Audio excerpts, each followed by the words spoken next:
Jamie Greene. Thank you, Presiding Officer. Our Gowan Bowling and Tennis Club in Greenock is a 175-year-old club offering vital sporting facilities to the people of Inverclyde. But changes to water and sewage charge exemption rules has left them facing a bill of up to £2,000 per annum, which they fear could drive up membership costs or even force them to close doors. And I'm afraid they're not the only ones.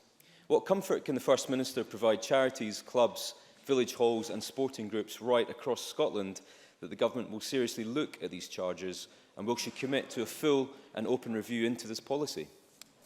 First Minister. Well, it's not too long, of course, since we had a full review of the situation around charities with water rates or exemptions from water rates. And I remember it well because at the time I was the Minister in charge of taking forward the recommendations from that review. And I remember well that we tried to put in place a system that was as fair as possible to as many charities across the country as possible. Now, the tests for exemptions are based on the income of charities and capital that charities hold, and therefore there will always be some charitable organisations that don't get exemptions because they have income or capital that are above those thresholds. And the point I would make, I should say I'm more than happy to have the relevant minister look at the particular organisation that has been cited here. I'm looking in the wrong direction, it's Rosanna Cunningham, to look at the particular organisation to make sure that the rules are being applied appropriately. But the genuine point I would make is I think all members would recognise that with any system of exemptions like this, there will always be some organisations